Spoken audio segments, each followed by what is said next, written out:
Happy Friday. And I get the fun of being the first. And I was telling when Deborah was here, I said, I feel a little bit of pressure because if it's too boring, you might say, I'm not going to do this anymore. So just know that, yeah, Flora on here and hers will be wonderful, exciting. Everybody's will be wonderful, exciting. And just, I think we have some good topics to go over today, but it is going to be a little bit of information we need to provide you. So I'm going to go ahead and before I open it up, I just want to say this is going to be a conversation. Since there is the 8 of us, and Flora is also here, and then Holly, who's going to kind of be quiet because she's dealing with a migraine at the moment. I'm hoping there'll be conversation. I'm going to give you lots of conversation points so we can talk about it and we can throw ideas back and forth. So this isn't me lecturing you. This is me giving you information and then say, let's stop and talk about this a little bit. So feel free to talk. Holly will be managing the chat line because there'll be times where we want you to give some information, but it will be an open conversation, a lot of it, okay? So let me go ahead and share my screen so that I can make this happen. And there it is, and share, please. And then let me turn to, oh, where is, I can't find it, Holly. Slideshow, where did I get to my slideshow? Oh, no, you were there, Chris. I lost it. No, just go up to slideshow. I can't see it because the bar is there. So I've got a bar. Oh, can you see down at the I got bottom? it. I got it. Okay. You see what my technology skills are, ladies. Okay, here we are. Let me move the bar back up so it's out of my way. There we go. So today we're part of Leadership Lacey, and my topic is continuous quality improvement. When Holly and I first talked about it, she talked about me talking about data decisions and driving decisions through data. And what I know is data is only a small part of how we make decisions. And you have to look at the whole realm of it and everything we do. So I felt like an important part of this is to look at continuous quality improvement and how do we really work on that. But before I get there, Holly remind me that we're going to talk about leadership, right? And so what I would like to know, and let me stop the share for a moment so we can do this. When you think of leadership, what is one word that you think of when you think of leadership? Holly's going to put on a link that you're going to, no, I'm not doing it here. I'm just having them say it. See, she's got to keep me driven. So let's talk about that before I go on. I'll go back to the slide so we can, I want to see everybody's face here for a moment. So just pipe in, give me your idea. But if I say the word leadership, what's one word that comes to you when you hear that word? Servant. Who? Who's servant? Servant. Who said that? Sharon? Terry. Terry, where are you? I lost. There you go, Terry. Servant. And why does that come to mind for you? Because it's not about the title or the position, but it's the ability to serve for good, to serve and encourage others to buy into a cause. But you have to be able to show and serve and give your time. Okay, thank you very much. How about somebody else? I say mentor. Jenny, go ahead. I say mentor. I think leadership is, part of being a coach and coaching the best out of other people. One of my philosophies with my staff is that, you're only as good as your team. So it's a team decision. We try to do everything as a team. I think it's about mentoring, bringing out the best of the people that you have working for you. Okay, and to make this work, if you will raise your hand and I'll call on people. So we'll go that way. So Katie? Mine sort of ties into Jenny. My word is cheerleader, because I'm gonna coach my team, but I'm gonna be there every step of the way, reminding them, yes, you can do it. Yes, I'm gonna celebrate you every step of the way and be your cheerleader, for sure. Okay, that's a great word. Thank Who else? you. Okay, Deborah? Can you hear me? Yeah, I think role modeling. Being that role model, that you're doing what you say you're doing. You walk the talk, There you go. Walking the talk is important. for leaders and for everybody. Who else has got a word for us? Okay, Dominique. Mine is improvement. Okay. I think it's like really important. I think when people are in our field for like a really long time, they're just like really stuck in their ways. And I think like it's so important for us to improve who we are. No matter how much knowledge we have, we should always want to do more and be better. And I think that is really big in leadership. Like a leader really wants to get out of their comfort zone and really help others get out of their comfort zones and what they're used to. Okay, thank you. Sharon. The word facilitator comes to mind for me. Okay. Because I think a leader facilitates change, they facilitate growth, and they should also help to facilitate self-reflection. So facilitation. Okay, thank you. Judy. I'm going to echo what I've already heard. Mentor and coach to where you're modeling, with other your other teachers, that you're working with, and you're helping them to follow the pathways, to higher credentials in early childcare, and you're supporting them. Okay, thank you very much. These are great words. And then we're Cammie. What's the word comes to your mind when you talk about leadership? Accountability. I think of the word accountability now, and what I mean by that is the leader holding themselves accountable for having high expectations of those around them who they are leading, and also not being afraid to hold others accountable for the things they do and not do and say and not say. I think sometimes people fall prey to wanting to be liked as opposed to really setting a standard and holding themselves and others there. Okay, thank you very much. And Flora, are you there? I think she's probably, well, we got you. What comes to your mind? And partnership. Okay. And why partnership? Partnership because leadership is not for one person. Leadership is, I am going to kind of, fall into telling you what I'm going to do next week. But it's a good. No, I understand. And I don't want you to get too much of a tease. I think it's great. It's if you do not share your leadership with others, then it's not leadership. Leadership is to be shared. Okay, It's with thank partnership. you. And we won't make you give too much of your stuff away. No, I'm happy because listening to you, then we are all on the same page to follow through next week. It's great. Thank you. Well, thank you. I think this is a good start. And I think you all have it's a very, once again, if I had done the word cloud, we'd have seen it all up there, but it's a very broad picture of what leadership is. And I think that's going to make our conversations even richer. And I appreciate that. So let me share a screen and see if I can make this work. Okay.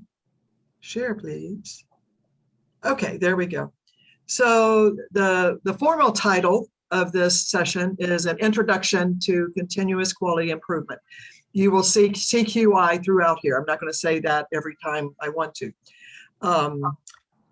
The other thing about this, or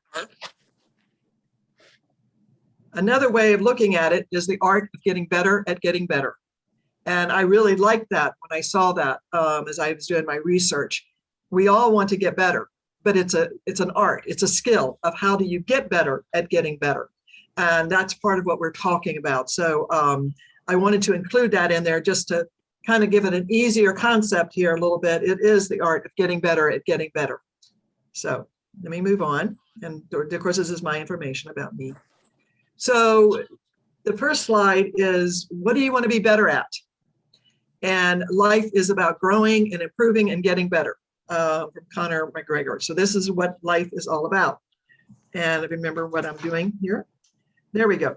So what I would like to take a couple minutes to do is to break you into groups. And Holly's going to help me do this. I'm going to have you break into groups of 2. And what I would like you to talk about is, what does this quote mean to you? Life is about growing and improving and getting better. And then identify 1 or 2 areas that you personally want to improve. What do you want to get better at? This could be professional, where you work or whatever. It could be personal. When we come back, each of you are going to report on your partner's information. So that way we start listening to each other and talking to everybody. So Holly, if you'll break us into groups of 2, I would probably give this maybe 6 minutes. Does that make sense? Everybody has about 3 minutes to talk, and then you come back. So be prepared to talk to your partner about, what does this quote mean to you? Life is about growing and improving and getting better. And then talk about one or two items that you would like to improve on. And then your partner is going to report back on your information to us. Okay. So Holly, you want to go ahead and give us 6 minutes and let's break us up? Sure, give me just 1 second. I'm getting it set up. All of a sudden I had everyone ready and then Judy disappeared. And so I have to refix it. If you'll just. Sorry about that. Technology. Yeah, I don't know what happened. So recreate. Yeah, I got kicked out of Zoom and I had to come back. Oh, okay. Yeah, so give me just 1 moment and I'll get it ready again.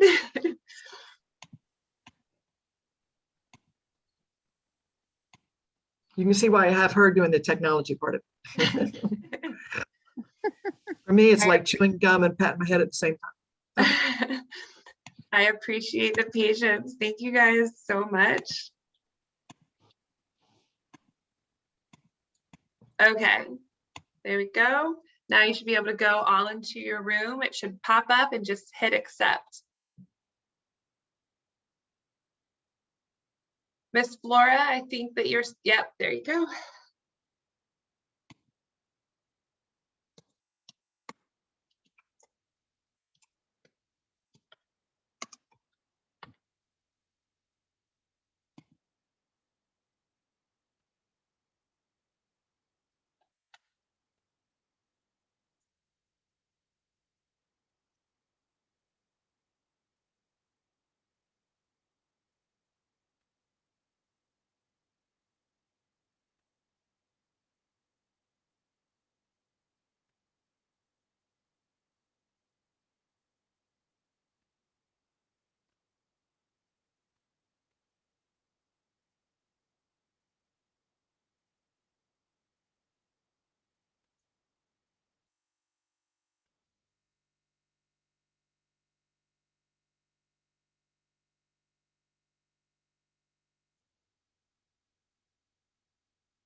I think Chris was trying to come back to the main room also.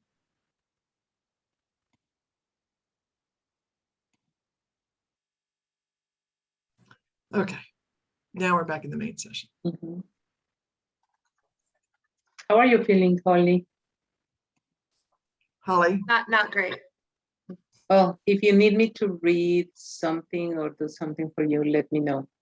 I appreciate that. I was telling Chris I have a little boy who cannot go to the playground or be outdoors. He has severe asthma, and with the weather, it gets worse. So he spends a lot of time with me when they are outside. So I'm stuck in my office. I have nowhere to go. I am taking care of him. So let me know what you need. You're muted, Holly. I appreciate that. Thank you. All right. Yeah. About how much longer do we have? 45 seconds until I tell them they have 1 more minute. Okay, got it. Okay. Got it. So are we recording? Are we recording? We're recording this so we can pull out vignettes and things that people say for marketing down the road. If we need to. I don't typically like to pull from a session for marketing. And so this actually, our conversation right now is also being recorded. Right. I don't like to do that because I want people to feel safe. If they're There you going go. to You're right. be You're marketed, right. I'll talk to them and say, Okay, got hey, it. we'd really like to invite you to do X. Okay, got it. Because there were some really nice things said. Very insightful. Mm-hmm. I'm actually making a word cloud right now, you guys. Oh, thank you. There's my timer.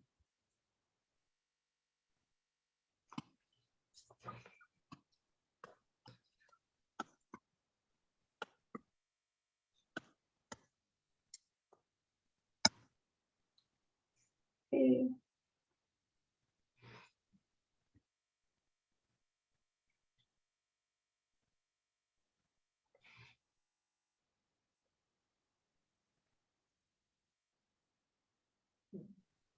So will everybody come back into the main room, or do I need to not share my slide at the moment?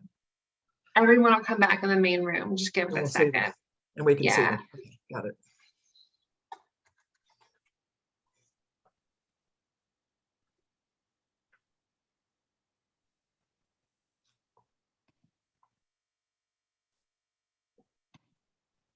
They'll start coming back now. Okay, thank you.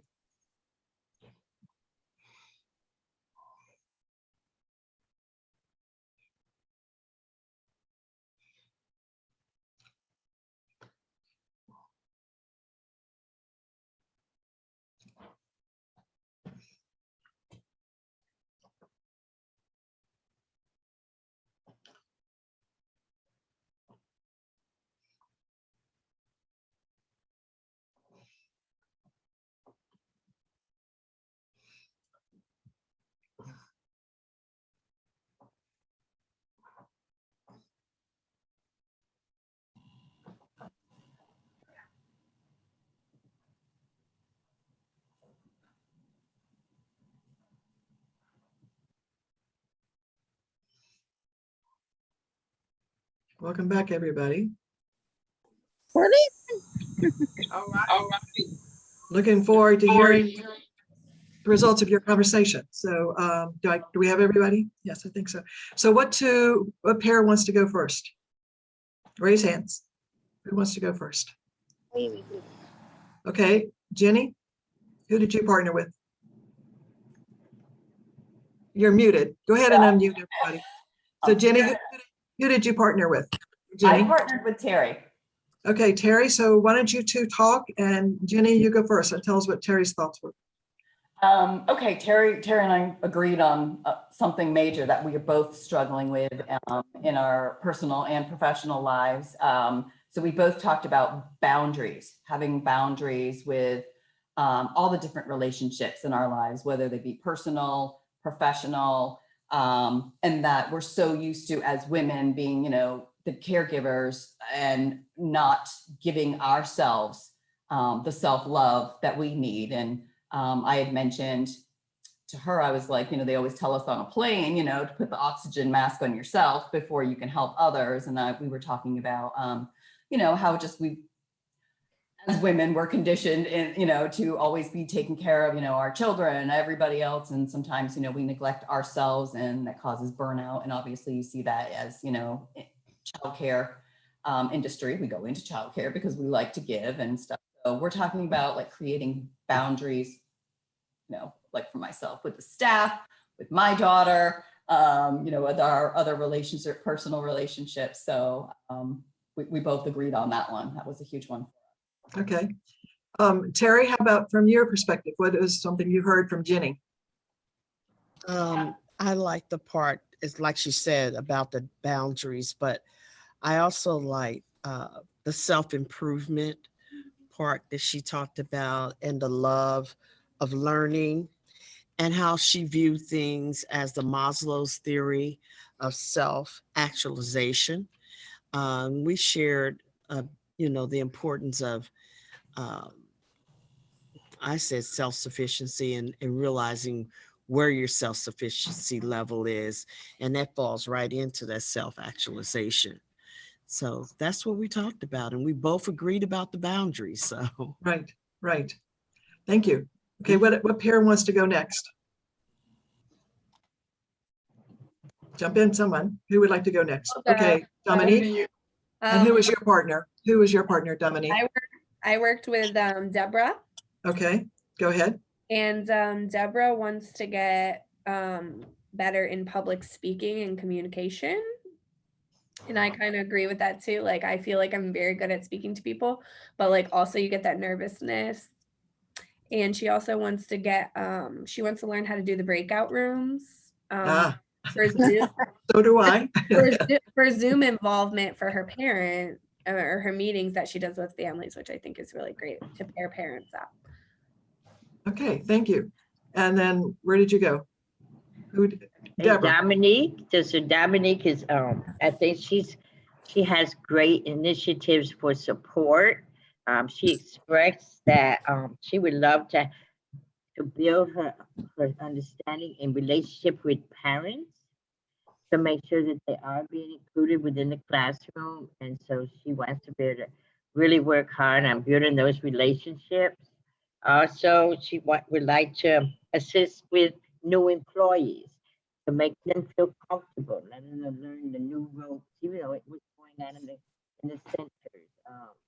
You're fading in and out there a little bit, Deborah. I know there's something going on with my computer. I'm so sorry. But they're being a mentor and welcoming new employees. Okay, so thank you very much. Thank you. I'm sorry about that. I keep going in and out. So it's okay. We'll make it work.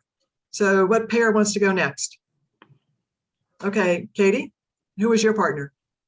I was partnered with Miss Cami. Okay, Katie and Cami.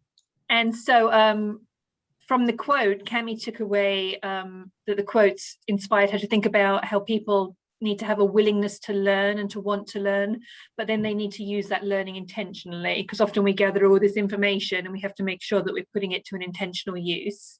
Right. Her areas for improvement, the first one was she would like to learn how to do a better job of meeting people where they are, understanding how they learn, their learning styles. And the second area was she would like to look into instructional design, how to make learning modules and improve her technical skills. Great. Those are all important things. I appreciate all those. Kemi, what did you get from Katie? Yes. So Katie admitted to being a recovering control freak and perfectionist.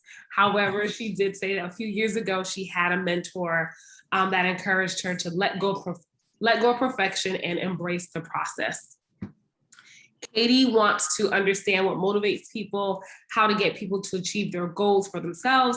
And because she just recently took on the role of QA, she's been in the role for 5 weeks. She wants to learn how to deliver negative news positively. And in her organization, she wants to change how people within the company view quality assurance. Like she's not coming in to be punitive, but to be a partner. Right. Important things. Absolutely. So that leaves Sharon and Judy. Y'all want to share? Certainly. Judy, you want to go first or you want me to go first? No, I'll go first. Okay. What I learned from Sharon is that she wants to be better at getting more exercise. And she also wants to get better at, she loves food, but she wants to get better at portion control so that she can get more healthier. Okay. And Okay, thank you very much, Judy. And how about you, Sharon? What did you learn from Judy? Well, Judy thought that the quote showed that much of her lifestyle, that it's not really a choice.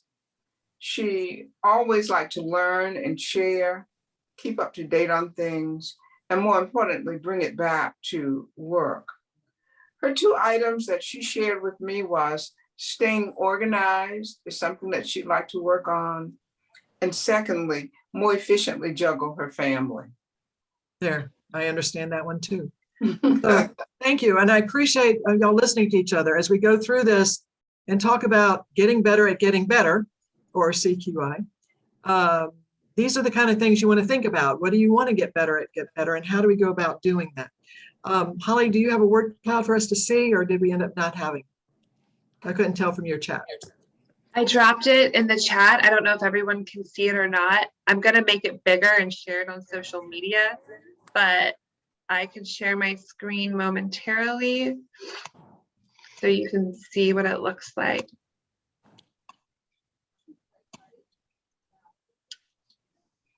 So this is your tidbit. This is your word cloud that y'all just created, where Holly took the key words you're saying and kind of made a picture of it.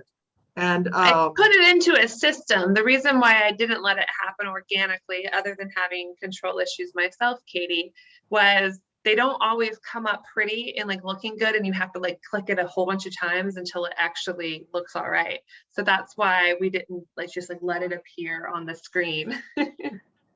But I think it was a wonderful picture of what we're talking about, what we're going to do. So let me shrink down my view. So now how do I go back to my, I don't want to leave the meeting. So what do I need to do, Holly? Help me out here. So I can see my PowerPoint. Do you see There your we board go. at the There we bottom? go. Okay, there we go. Got it. Okay, well, let's move on. The next thing I want to show you is the agenda.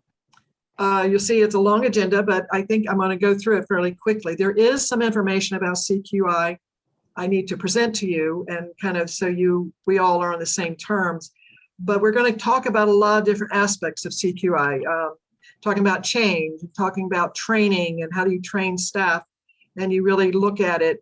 So this is the agenda. I won't go over it because you're seeing this. Well, you're actually not sharing your screen. Yeah, see, this is why Holly's with me. Okay.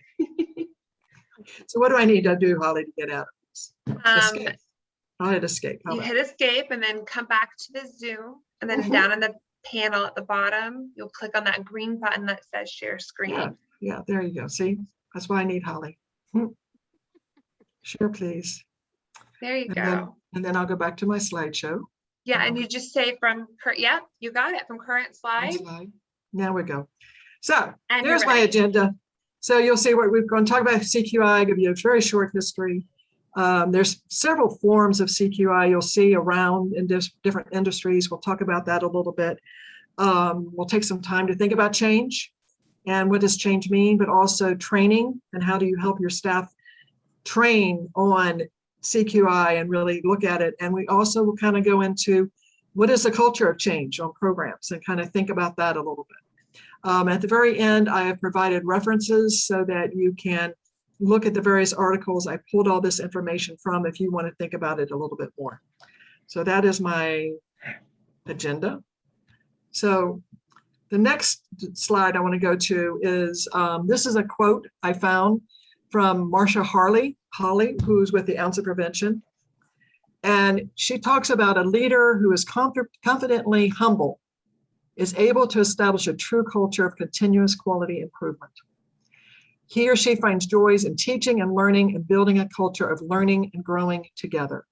And I thought that was a great start for us to talk about this. I like the word humble in there. I like the way she talks about culture. It's a culture of change, a culture dedicated to always improving quality, and the culture of being willing to teach and help your staff and your families and everybody who's around you work on this.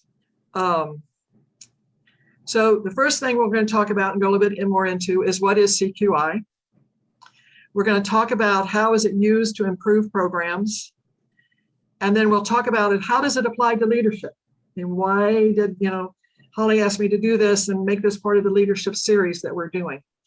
So when we talk about CQI, let me move this over here so I can see.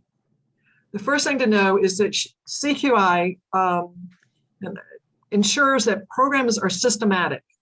And I think the word intentional is important here, that you're intentional about improving what you do for children. You're intentional about increasing those positive outcomes. You just don't think it's going to happen. You get very intentional and you work at it. Another part of CQI is that it's reflective.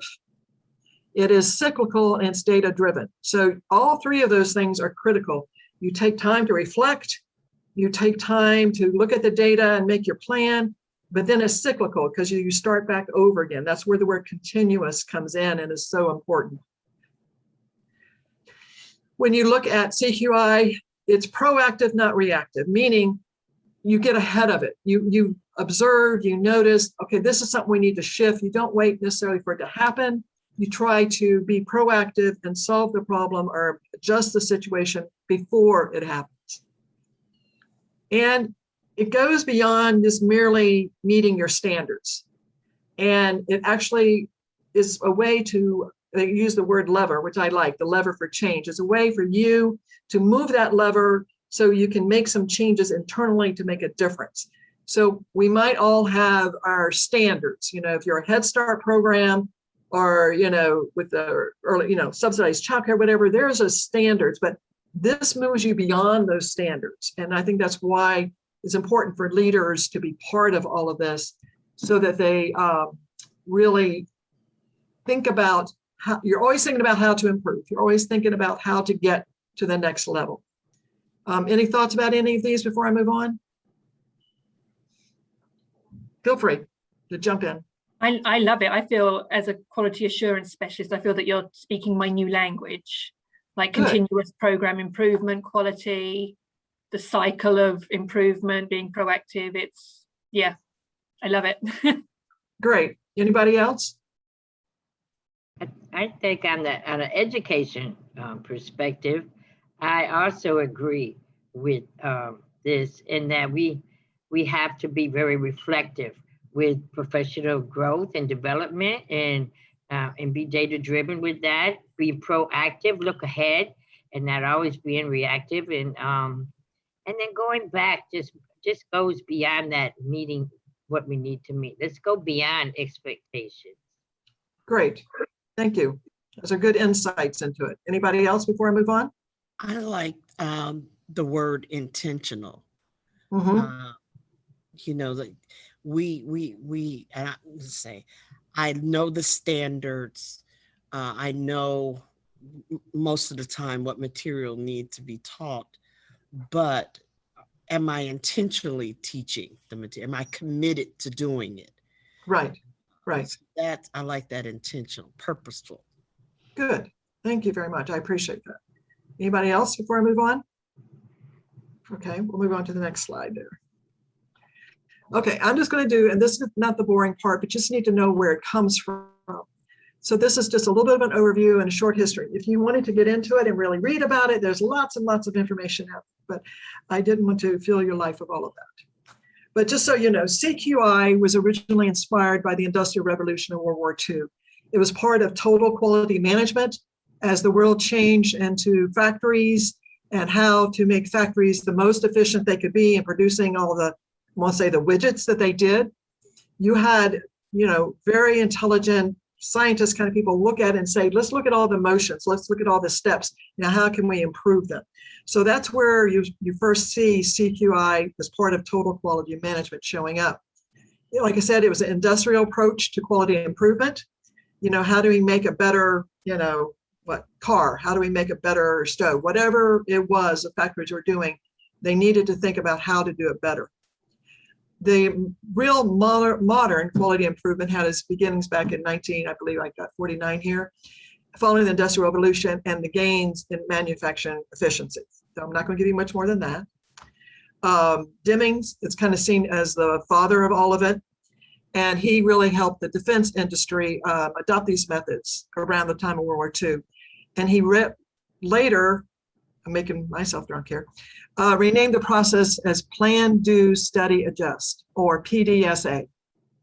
And we're going to look at what does PDSA mean and how does it work, but it's those steps: plan, do, study, adjust, PDSA. And I know Head Start has those kind of things: plan, do, review.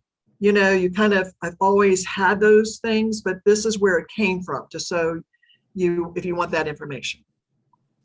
So now I'm going to kind of show you plan, do, study, and adjust, PDSA. So when you look at PDSA, these cycles are very systemic approaches to problem solving, and they're used for testing change on a small scale.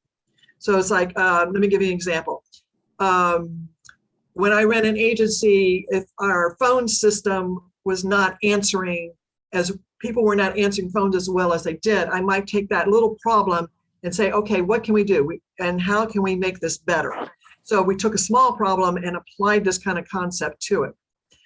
It involves the word iteration, which means it's done in repeated cycles. You just don't think about it, make it work, and stop. You actually go the next step of, did it work? If it didn't work, what did I not? And now let's do that again. So it's a constant looking at it. This is what their cycle looks like. And you'll see that you got the arrows at each part. You plan, which includes, your assessment, kind of looking at what the problem is. You do. You actually implement your idea, then you study, did it work, and then you make adjustments, and then you go again. So it's a constant process called PDSA. Has anybody seen something like this before? Does this look familiar to you? It's a little bit similar to the QA data collection, where we do prepare, collect, aggregate, analyze, share, adjust, and then start all over again. Right. I think we all probably can identify several parts of our lives and our careers where we have done something to this effect.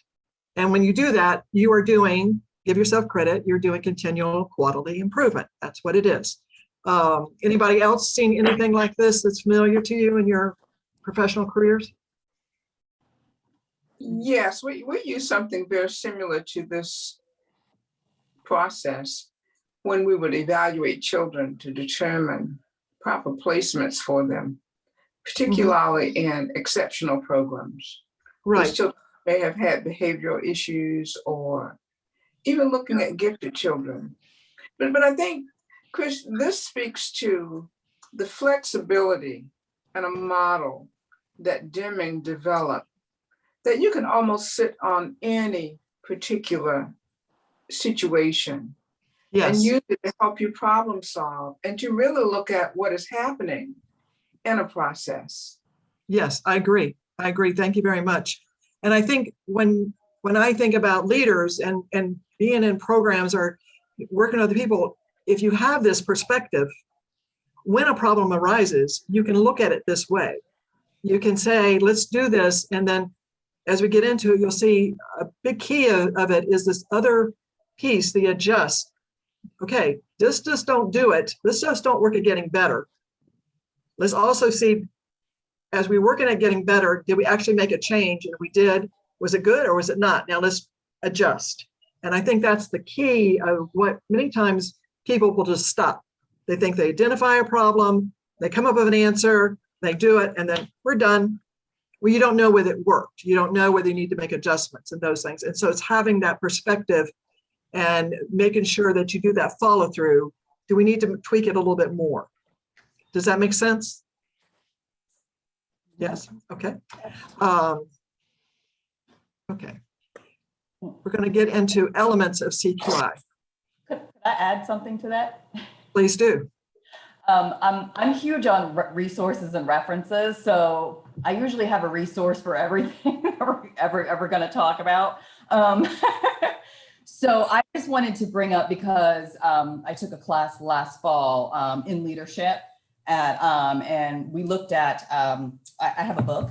I always will have a book, so I can let you guys know. And it's called the Leadership Challenge Workbook, and it's by Coos and Posner, and it speaks to exactly this. And one of the things, it's like, if you want to be a better leader, you need to study your own performance and become more conscious about the choices that you're making and how you're acting on your intentions. And it kind of just culminates everything that you're talking about. It's like when you're planning and then putting it out there and then adjusting for what worked, what didn't work, and how to build a team that that for change and where you want to make changes. And I'll go ahead and put the book in the comment section, but it's actually a really good step-by-step book process that if you wanted to get with your team or whatever and figure out, hey, we need to change XYZ or whatever, and it can help you actually take you through a step-by-step process and how to put that plan into action and then adjust for what worked, what didn't work. Right.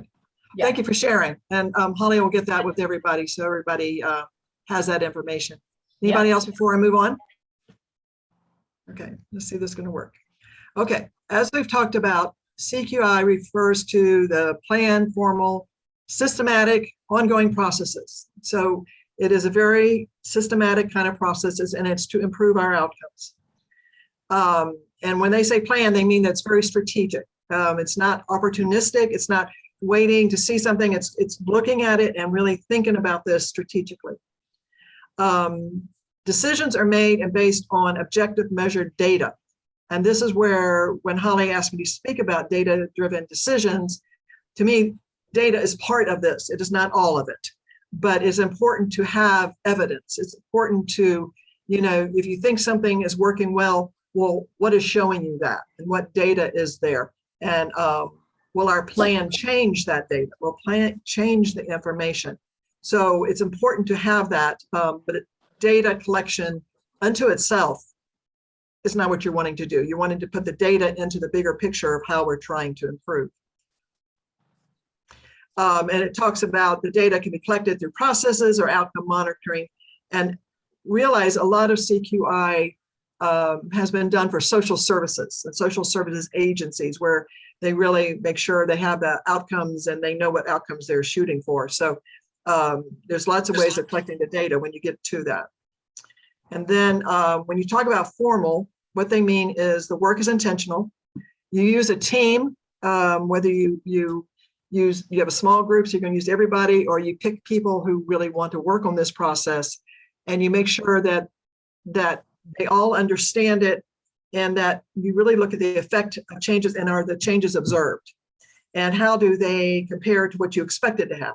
And that's where it starts getting into making changes if you need to. So just moving on to that, unless you have something to say, anybody from there?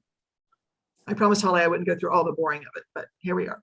So the information is used to help decide whether changes lead to improvements. So you set it, and then you look at it and you say, okay, we observe these changes. In other words, I observe that families are being answered within 24 hours, which is a standard we set.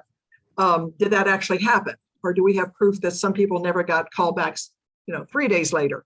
So we really need to have the information so we can make sure that we made the change that we wanted to make.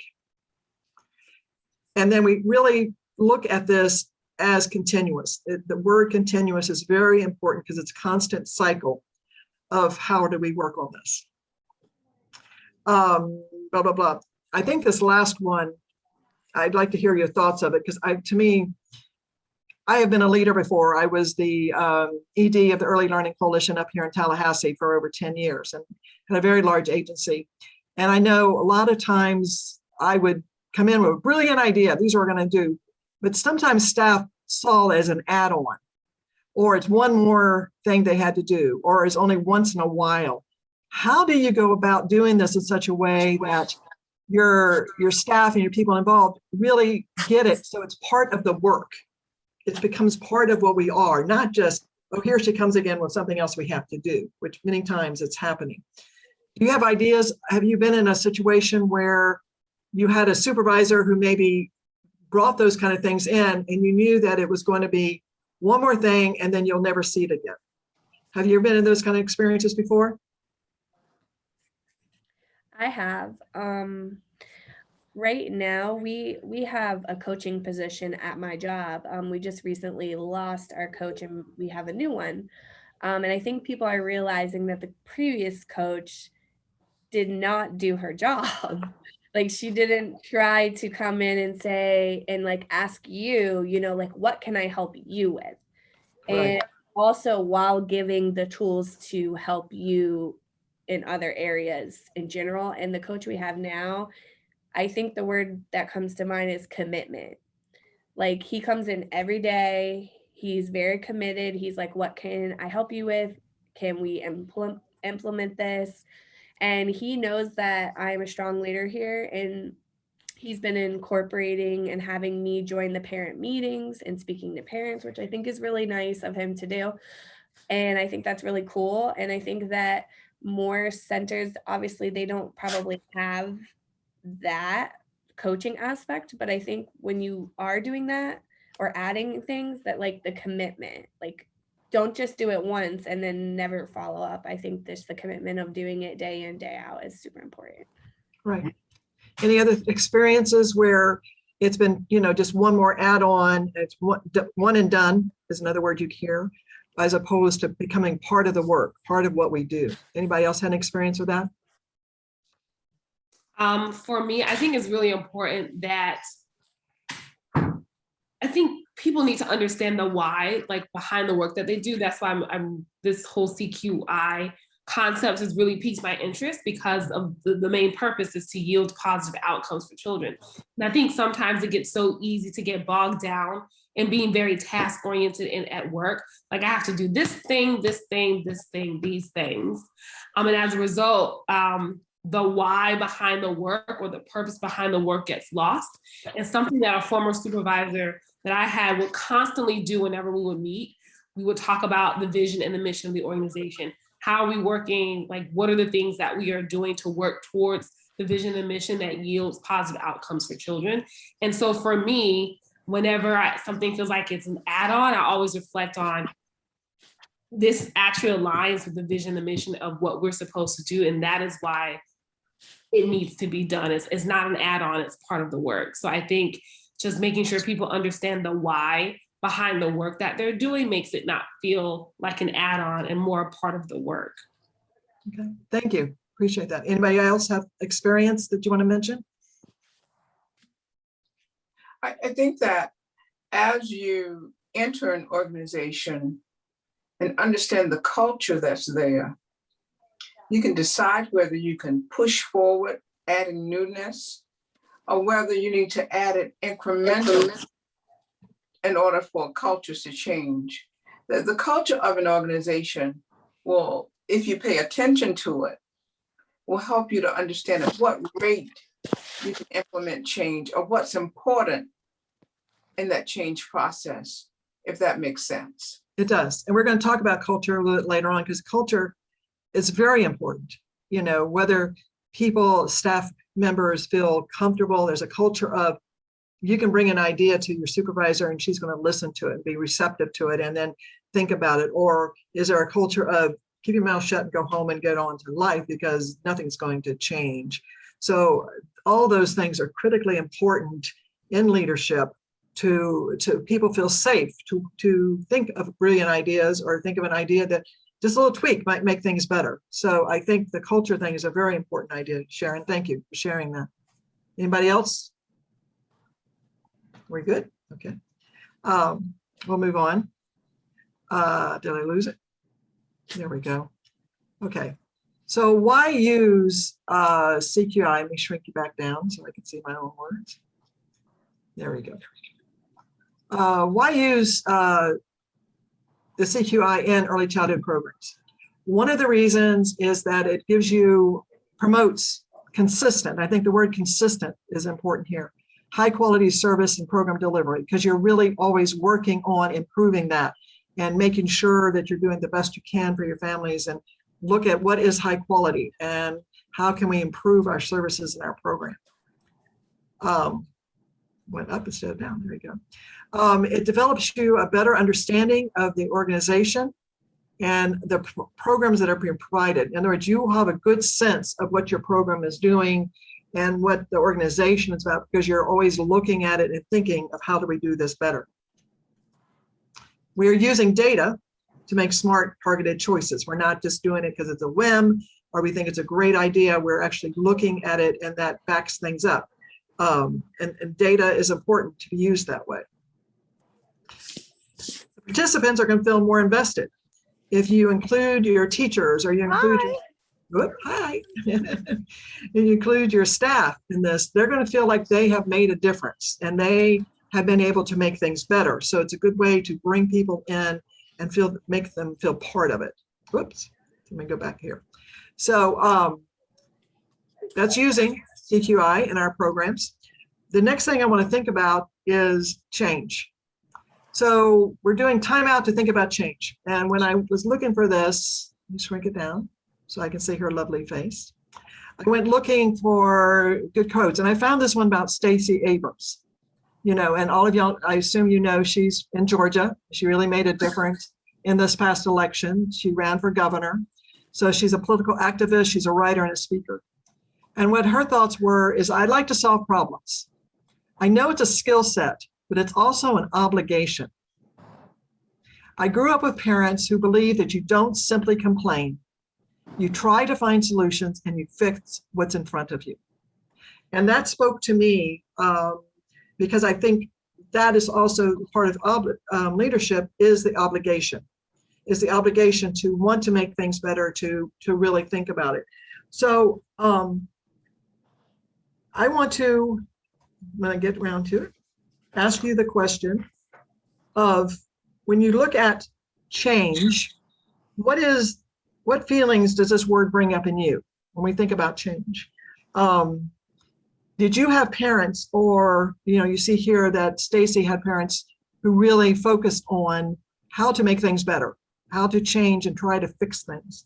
Have your parents, did you have someone in your background who thought this way, who encouraged you? What is some of your history and your reactions to change? Holly, can you break us into groups again? Let's do it, I'd say about 6 minutes again, maybe mix people up so they have different people to talk to. And I would like for you to think about the question of change. What feelings does that bring up in you?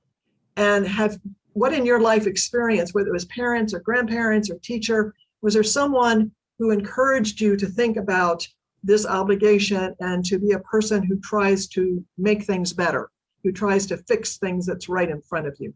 So can we go ahead and break them up, Holly, and have them talk about that and come back? Yes, And what we give me just 1 second, and if you'll repeat the instructions to them while I finish making new assignments. Thank you.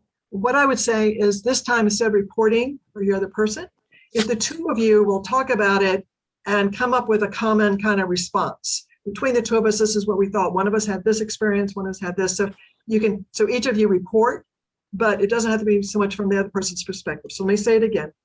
When we say change, what feelings does this bring up in you? You know, where Stacey had parents who had perspective on this, did you have someone in your background, whether it's family, teacher, grandmother, whoever, grandfather, who really encouraged you to be someone who looks to make things better, who looks to change when it needs to happen, and provide that information to us? So 6 minutes, so you have that much time to talk. So Holly, whenever you're ready. All right, it should have popped up on your screen now. If not, there's a little button at the bottom that says breakouts, and you all did it. Bye-bye.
Where's Flora? She's there. I don't know if I lost her. I got your message. Okay, I got it under control. just doing my normal little reminder to people. That's a good thing.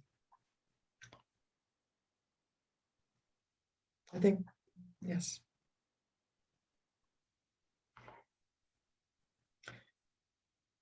I think for the next one, we won't do the poll.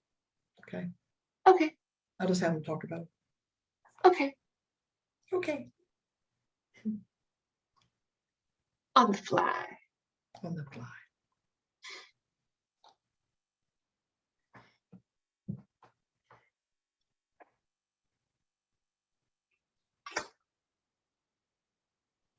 How much time is left? 30 seconds, and then I give them their final reminder. Okay.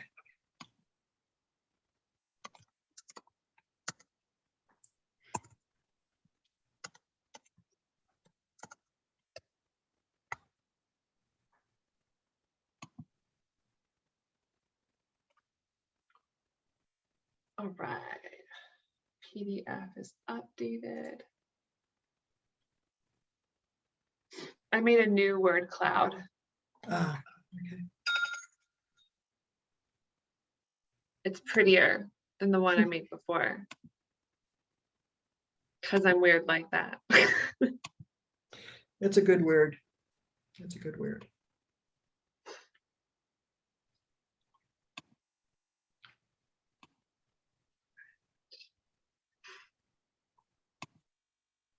"60 seconds till you're all back." Okay, thank you.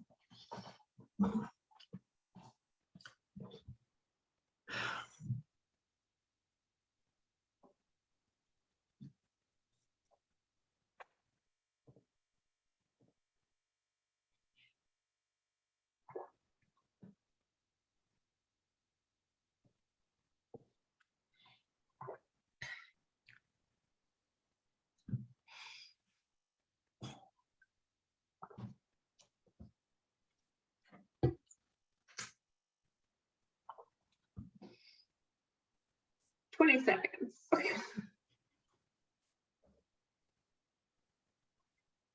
They're going to be cut off in a second. It's going to be funny. It's not funny, but like if they're in the middle of a sentence, it just stops them and they all come back. Right. 3, 2, 1. Hello, everybody. We needed more time. I understand that. Holly is I'm just curious reminded me. how many of you were like halfway in a sentence and then all of a sudden it blinked on you. Yep. Yes, all of you. Yeah, Yeah. that's why I give you that countdown. Yes, Well, yeah. Holly, being a good facilitator, just remind me how much time I have left and how many slides I have. So what I'm going to do is some of the slides have a lot of information and Holly's going to provide it to you, and you can read that information and then we can have further kind of dialogue instead of going through it, because there's some things I really want to make sure we hit. But your conversation has been so rich and valuable, I don't want to short this. But if whoever's reporting can take about 2 minutes and kind of report, I would appreciate it. So who would like to go first? Jenny, you want to Yeah. go first? Our team? Sure. Go ahead. Sharon and I both actually agree that we like change and we find it as a positive thing. Sharon and had a very strong mentor that pushed her towards change, and she mentioned it not being an option and having someone who really had your back. And I had mentioned that I kind of grew up in chaos with like an anxiety-ridden mom, but even though she didn't have the confidence in herself to ever make changes, she encouraged me that that would be okay. And I just had mentioned that, you know, growing up outside of Boston, you kind of, you know, you grow up there, you stay there, you don't ever do anything different. It's always the same. Still got a million friends doing the same thing. And it was me and my family who was like, I'm moving to Florida. And then, you know, my mom and my brother followed me here because they still would be there. So even though she didn't have the, the confidence to ever make changes, it was something that she did encourage me to be okay with that. And so I enjoy change, and Sharon enjoys it. We see it as a positive thing. So great. Thank you. Who wants to go next? Jump in. I'll go next. Okay, speak loud, Deborah. We can't hear you. Okay, then I really want to. Okay, hold on, Deborah, while you fix it. Let me go to someone else while you put on your headphone or you fix it. Who else wants to speak? Cami, do you want to go with us? Sure, I'll start.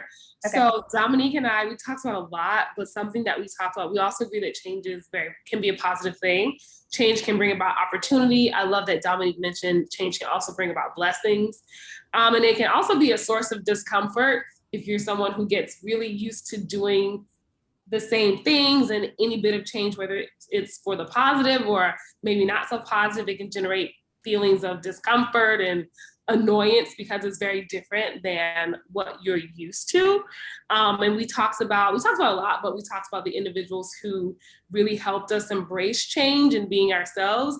Dominique said it was her aunt, and I think you said a third grade teacher who really taught you that just be you no matter what. And for me, that person was my maternal grandmother who raised me and my two younger sisters. She didn't really talk about change, but she modeled for us how to influence change, how to be that person, to not be complicit in things that are not right or that you deem and feel are not right. Okay, thank you. Deborah, you ready to join us? No, we still can't hear you. Who was Deborah's partner? I was. Okay, you want to talk about what y'all talked about? We both talked about the fact that both of us grew up with positive influence when change was coming, and because the people in our support group, you need a support group to help you go through change. You also need to, if you're working with a team, you need to keep them informed so they're not afraid of change. Because when they are afraid of change, they're more hesitant to go along with the change. Okay, thank you very much. Okay, Terry and Katie. Yeah, so Terry brought up a couple of interesting things that I hadn't considered before, and one of the things she said was chasing the feeling of elation or the feeling of a high when a change, expected or unexpected, has come to you and you've embraced it and perhaps overcome things. That feeling when you have overcome a challenge or the change is something that can be chased. And also we discussed the different perspectives, like how you approach a change, if you feel it's being done to you or you feel it's being done for you, how that can change the way you view your change. Change for change, there you go. Right. So before I move on, those are all great thoughts about change. Anybody else have anything before I move on? We're going to keep talking about change for another minute. So, okay. So let me, up. Once again, I need to change my view and make it smaller. I'm sure y'all are seeing everything. It's just me who's not, right? Okay, so let me get it right. So we're going to move on. Well, am I not sharing screen, Holly? Nope. So there we go. Share screen. Okay. So Now you are. now it is. Okay. And you're on Stacy's picture still. I know. So I'm trying to get off of it. My mouse doesn't want to work. There it goes. So thinking about change a little bit more. As I was looking at it, I came across, surprise, surprise, NACCE self-study process. And I found a lot of interesting information from them to think about it. And y'all been talking about this a bit. The questions are, how do you tend to approach change? Thinking through that. Do you tend to be a risk taker and a trailblazer? Are you open to new possibilities? Do you tend to actively resist change? And then they were talking about the self-study process, because when you go through NACCE's accreditation, change is part of all of it. And they asked the questions is, how do staff and administrators and families react during the work that took place during your self-study? And we're getting ready to go into what that looks like. But thinking through that is, and I think several of you mentioned it, do you find yourself a risk taker and a trailblazer? Are you someone that holds back? Does anybody have any ideas about that for themselves? Okay, well, let me show you, before you answer, the next part of the slide. And this came from Flacey, that there's 5 responses. 1, I change because you tell me that I have to. 2, I change because I get rewards for it. So when you're reading these, think about which one do you identify with the most. I change because I want to please you. Or I change because it's better for me. Things are easier and more effective. I embrace change because it feels right and I get the results I desire.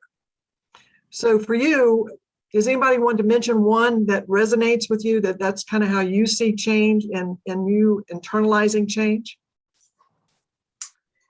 You know, Chris, I would take the one in blue, but I'd change the wording just a little. Okay. I embrace change because it feels right. I know it's right.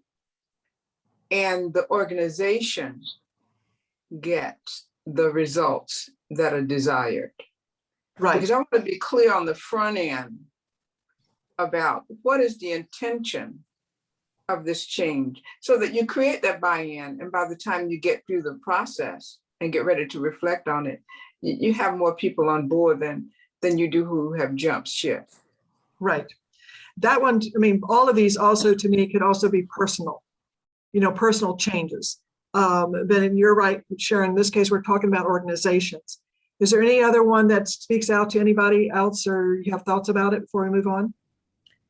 Mine is I change because I want to, because I want to make it better for everyone. I always tell everyone, like, it's not just about you, like everyone, I want to bring everyone up together.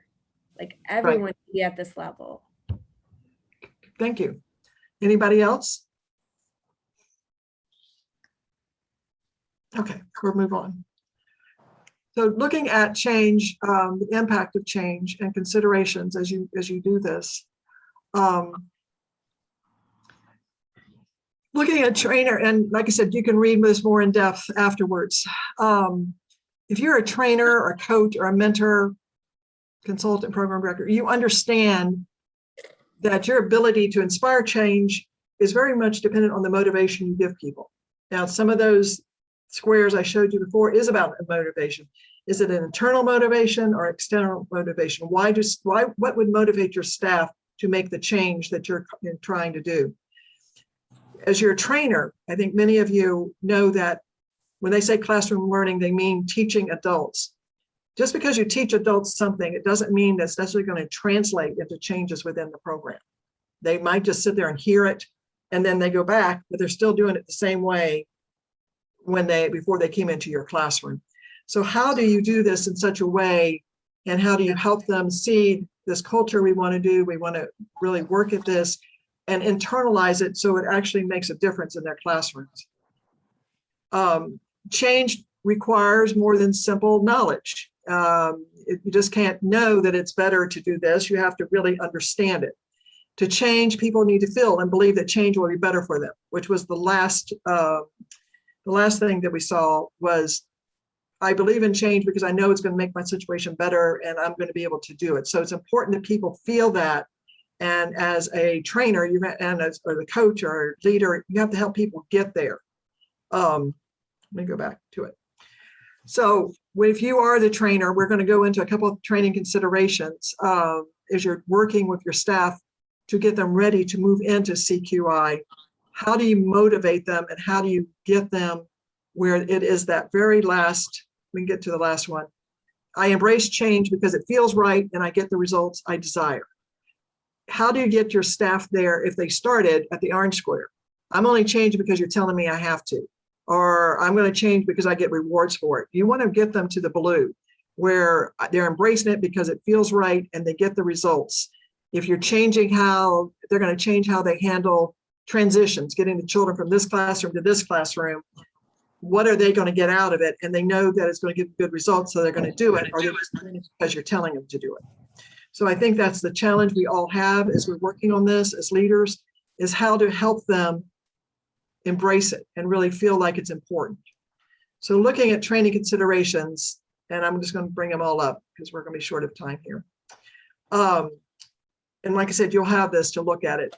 They talk about making sure you have clear processes and procedures for each step. And I'm going to go into the steps so you can see that. You provide document tools that make it easier for them to do it. You have very clear processes and procedures for each step, so everybody understands what they're going to do as they're going through their new systems. And you provide documents and tools that make it easy for them to see what they're trying to do. And you go on.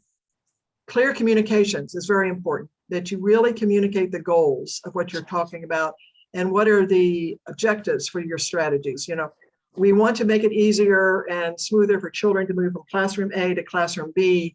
So this is going to be the transition process to make that happen. We have a very clear objective. We know that before we leave a room here, we want to make sure that children, when they get to their other classroom, they're all ready to move into their learning space and what they're doing. That is our objective. So how are we going to get there?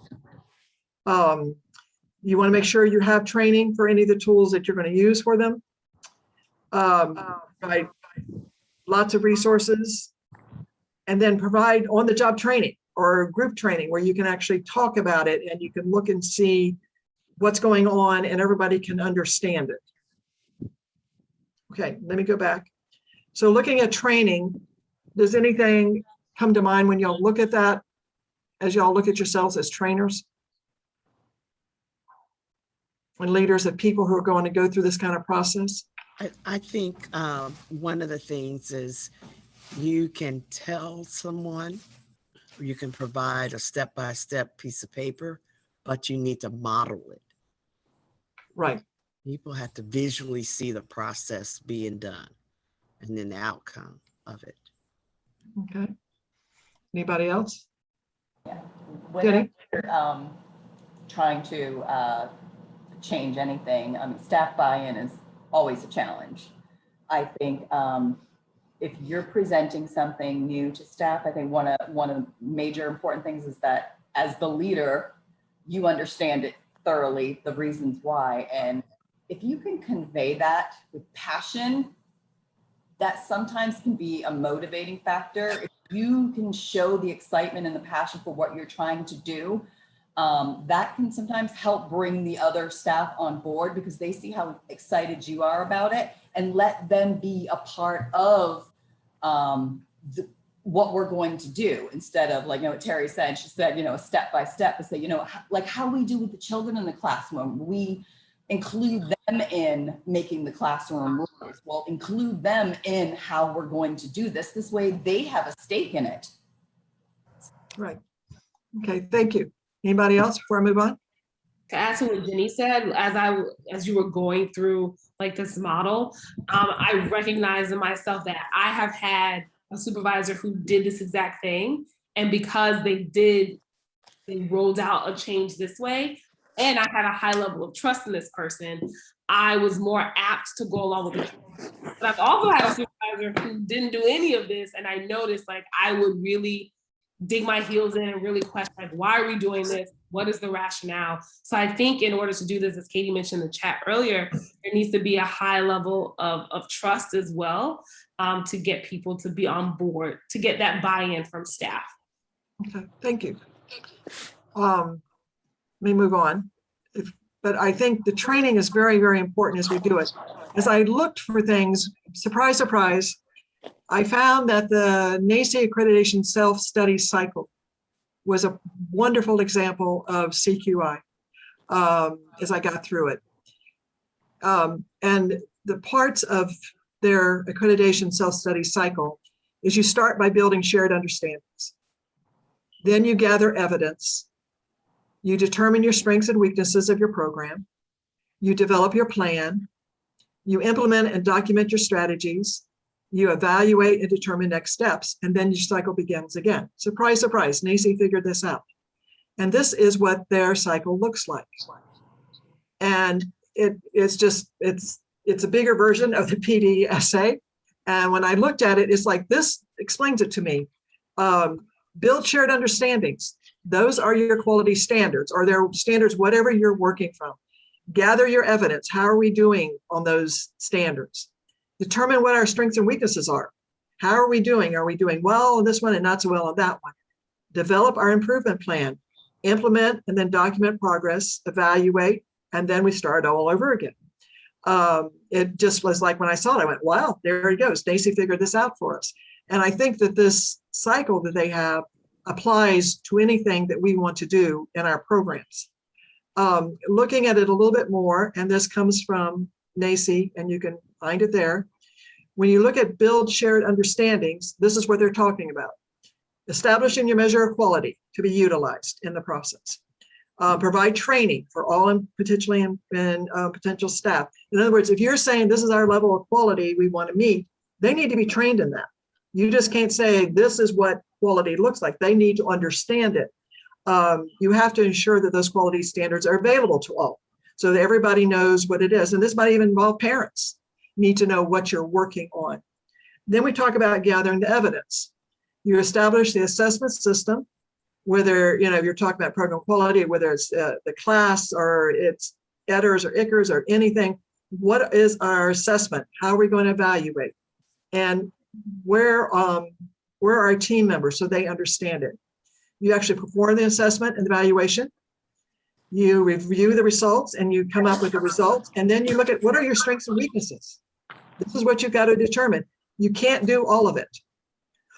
You're going to pick out one or two things we're going to focus on, but you got to start somewhere. So from all this, you can pick out the ones that you're going to work on. Then when you do that, then you develop your plan for improvement. What is your criteria that's going to tell you that you actually made a difference? You develop your training plan. You look at what are your indicators of success.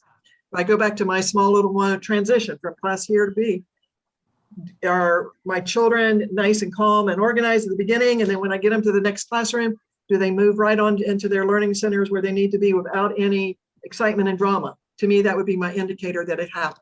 So what are those? And does everybody agree on them? And how much time am I giving? Am I going to give it 1 week? Am I going to give it 2 weeks? How long am I going to give this process before we stop and look and say, did we make a difference in it? Then when you look at implementation, document your process, you implement it, and then you have regular team meetings to discuss. Like you maybe have done it for a week, the new transition plan, and then at the end of the staff meeting, you say, well, what's working well? Were we able to do this? Well, 2 or 3 of the little ones, they ran off to the bathroom instead of staying in line with us, or what happened and what do we do to bring them back? We welcome feedback from the staff and the families if you've involved them at the very beginning of this. And then you evaluate and look at your next steps. So you meet to review the results, and then you stop. This one in the very middle is important to celebrate.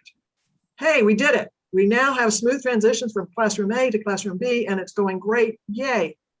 But then you also look, are there any unintended consequences from that change? Or is there anything that we need to fix because we did make that change, and make sure that cycle starts again? Like I said, I was really pleased when I looked at NACCE and realized this is what they do. And the process continue as you keep working at getting better at getting better. So does it surprise you at all that NACCE's self-accreditation self-study system is a CQI system? That's what it is. It is that plan, do, act, review kind of thing. Has anybody gone through accreditation before? Does it surprise you that NACCE would have this kind of system within their self-study? No. It doesn't surprise me. And it's easy to use. That's why I liked it when I found it. I mean, you can use all the others, but this one has very specific steps. And technically it applies to self-study, but you could do it to anything. You could do it to how your agency, like I said, responds to phone calls, or how our timesheets turned in. I mean, you could do anything by using that comprehensive system.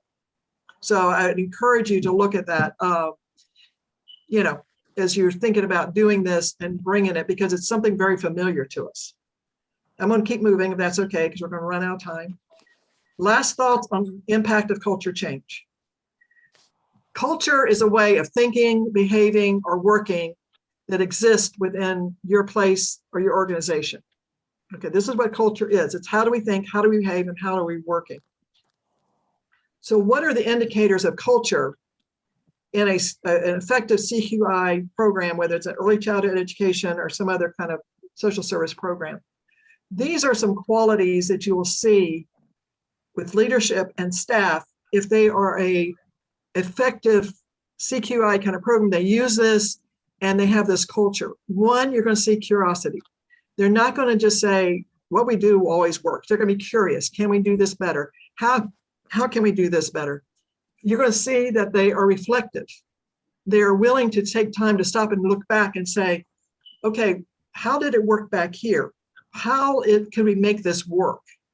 You're going to see that there's a use of feedback, that the staff are welcome to give feedback on changes. They're welcome to give impact, give their impressions on what's working well or what's not. Parents are welcome to give feedback. There's surveys, there's ways of looking at it so that that input is valued and respected.